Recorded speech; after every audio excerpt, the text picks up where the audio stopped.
আসসালামু আলাইকুম, সবাই কেমন আছেন? আজকে আমি বেগুন দিয়ে আলু দিয়ে কিছু পালংয়ের শাক দিয়েছি।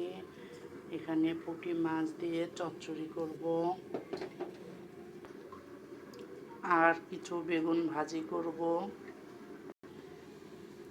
এখন এখানে কেটে রাখা পেঁয়াজ মরিচগুলো দিয়ে দেব।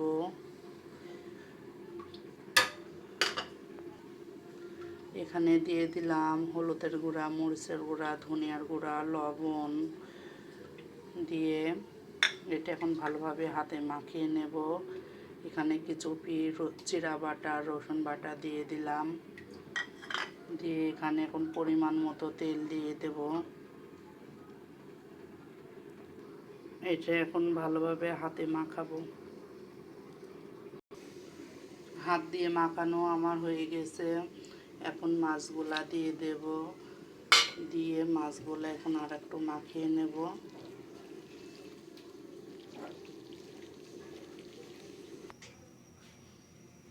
মাখানো শেষ, এখন চুলায় বসিয়ে দিলাম।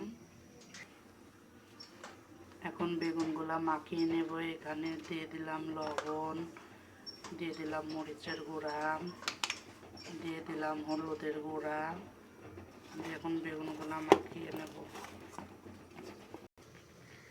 চুলাইতে ফ্রাই প্যান দিয়ে দিলাম। ফ্রাই প্যানটা গরম হয়ে গেছে, এখন তেল দিয়ে দিলাম। দিয়ে বেগুনগুলা ভেজে নেব। তেলটা গরম হয়ে গেছে, এখন বেগুনগুলা দিয়ে দেব।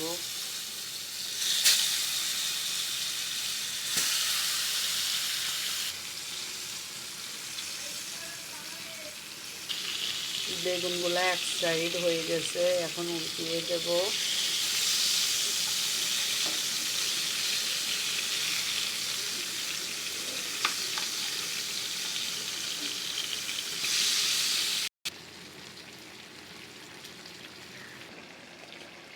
এখন ওপর দিয়ে কিছু ধনিয়ার পাতা দিয়ে দেব। দিয়ে তরকারিটা একবারে ঝোলটা শুকিয়ে আসলে তারপরে এবার নামিয়ে ফেলব। বেগুন ভাজিটা আমার হয়ে গেছে, আমি এখন উঠিয়ে নেব।